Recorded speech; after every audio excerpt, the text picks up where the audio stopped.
ہن لباس لکم، یہ عورتیں پوشاکیں تمہارے لیے، وانتم لباس لہن، اور تم پوشاکوں ان کے، ایک دوسرے کے لیے عزت کا لباس ہے۔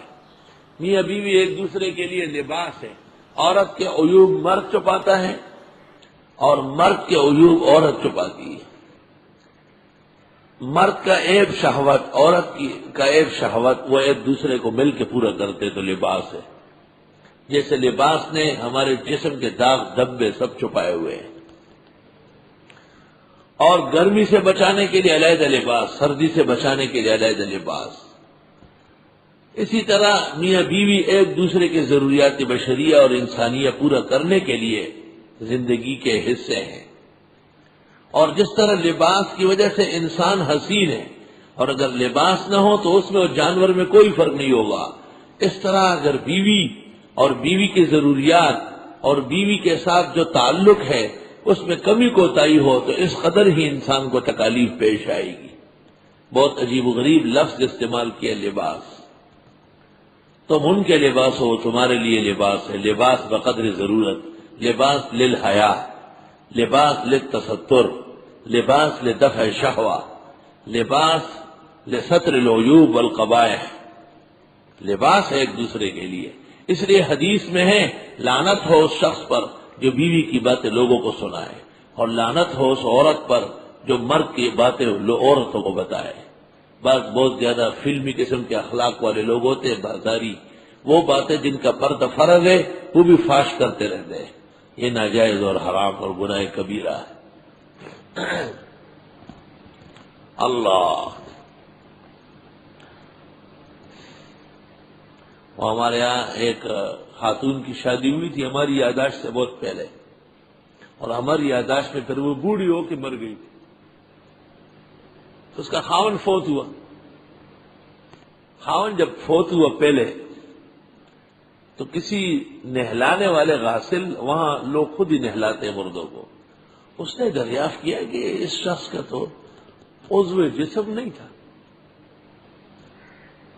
بالکل سرے سے وہ جسم موجود ہی نہیں تھا اس کو۔ تو اس کی بیوی کو کہا کہ آپ نے نہیں بتایا؟ کہنے لگے توبہ توبہ، اس کے ساتھ میرے بڑوں نے نکاح پڑھا تھا، میں اس کو ذلیل کرتی، بس ٹھیک ہے جو گزر گیا سو گزر گیا۔ ایسی پاک بیویاں بھی ہے، اور یہ جب رات گزر جاتی اگلے دن اخبار میں دے دیتی کہ اچھا آدمی نہیں ہے، میں سیٹسفائی نہیں ہوں، سیٹسفائی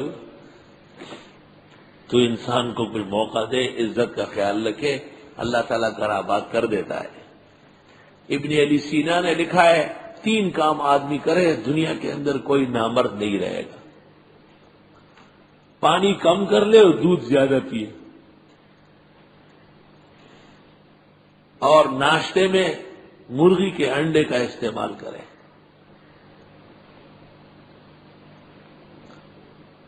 اور اصلی شہد چاٹے، کبھی بھی نامرد نہیں ہوگا۔ 100 سال کا آدمی ہوگا اور شادی ہو کر کے اللہ اس کو بیٹا دے دے گا۔ ابھی اس صدی میں اس موقع پر ہمارا ایک بزرگ نے 80 سال کی عمر میں شادی کی اور 2 بیٹے لگاتار ہو گئے۔ 2.5 سال۔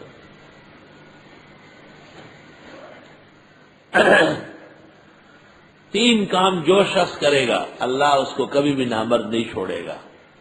بادام کا استعمال بکثرت کرو، کٹے سبزی اور کٹی پھلوں کو کبھی منہ پہ نہ آنے دو، آ بھی گیا تو فوراً تھوکو، مرد کے لیے، عورت کے لیے اس کا عکس ہے۔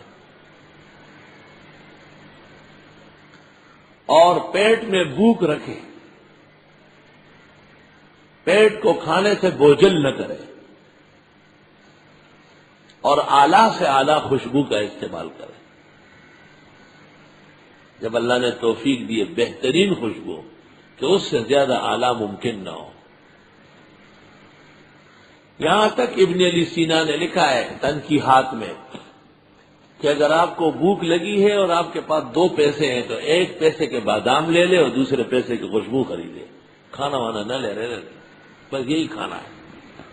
اور خوشبو کا استعمال قبل الطعام، بعد الطعام خوشبو کا استعمال ایسا جیسے مقرر کھانا نقصان دے۔ خوشبو میں اعلیٰ گلاب ہے، دوسرے درجے کی اصلی چمبیلی ہے جب قنوج سے بن کے ملے، اور تیسرے درجے میں پھر مشک، اور پھر چوتھے درجے میں عود، اور باقی سب کے سب خس و خاشاک۔ اور وہ جو 1 روپے کے 4 شیشے ملتی ہے وہ مولویوں کو دیتے ہیں، حضرت کا دیا ہے، اس کو ہاتھ میں بھی نہ لے، وہی سے پھینک دیں، اس میں گندے پتہ نہیں کیا ہے، کپڑے خراب کرے گی۔ بس ویسے دعا کرے، بہت منظوری، بڑی مہربانی، مجھے منظور ہے۔ حضرت مولانا محمد موسیٰ خان صاحب لاہور والے بزرگ رحمت اللہ علیہ، ان کی خدمت میں میں نے خوشبو پیش کی، فرمایا مولانا میں تو بہت قیمتی استعمال کرتا ہوں۔ میں نے کہا حضرت یہ آدھی شیشی 40,000 کی ہے، اور آپ تو استعمال کر چکے ہیں، تو آپ سے کوئی ڈکی چھپی نہیں رہے گی، آپ استعمال کریں۔ حضرت نے مجھے 1 مہینے بعد خط لکھا کہ 1 دفعہ استعمال کر چکا ہوں اور وہ کمرہ مہک رہا ہے، آپ مجھے بتائیں کہاں سے حاصل ہوگی۔ میں نے کہا جتنی چاہیے پہنچتی رہے گی، جگہ بتانے کی کوئی ضرورت نہیں۔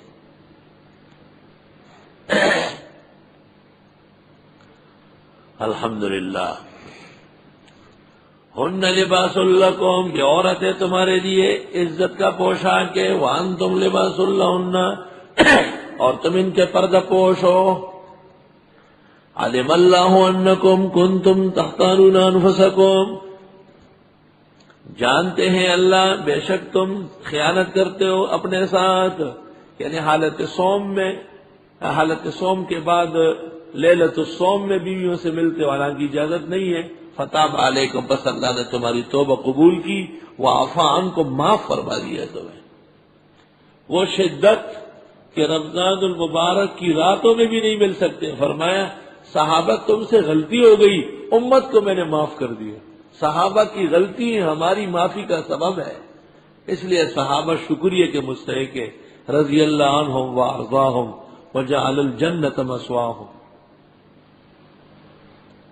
عجیب بات سنو کہ صحابہ سے جب بھی غلطی ہوگی تو فوراً کہا جائے گا عفان کو معاف ہو، لیکن یہ لعنتی اب بھی معاف نہیں کرتا اور الٹی سیدھی باتیں لکھتا ہے۔ اور نبی سے غلطی تو نہیں ہوتی لیکن خلاف اولا سرزد ہوتا ہے، تو پہلے معافی ہے، لیغفر لک اللہ ما تقدم من ذنبک، ذنب بعد میں آیا، غفران پہلے آیا۔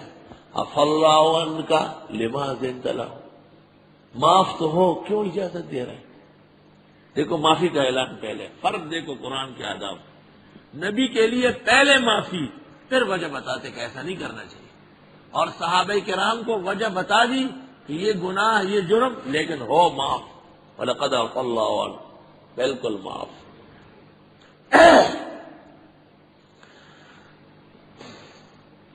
جان لیا اللہ نے، یعنی جانتے اللہ بے شک تم خیانت کرتے ہو اپنے ساتھ، پس توبہ قبول کی تمہاری اور معاف فرما دیا تم کو، وہ پابندی ختم۔ فالآن باشروہن، پس آؤ اور بیویوں سے رمضان کی راتوں میں ملو، وابتغوا ما کتب اللہ لکم، اور ڈھونڈو جو اللہ نے لکھا تمہارے لیے۔ ہر دفعہ ملاقات میں یہ نیت کرو کہ اللہ صالح اولاد دے، اکثر آخری اولاد جو ہوتی ہے وہ صالح ہوتی ہے۔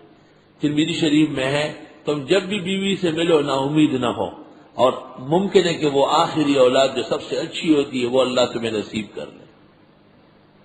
وَكُلُوا وَاشْرَبُوا، کھاؤ اور پیو، حَتَّى يَتَبَيَّنَ لَكُمُ الْخَيْطُ الْأَبْيَضُ مِنَ الْخَيْطِ الْأَسْوَدِ مِنَ الْفَجْرِ، یہاں تک کہ نظر آنے لگے تم کو داغا سفید داغے سیاہ سے یہ فجر ہوگی۔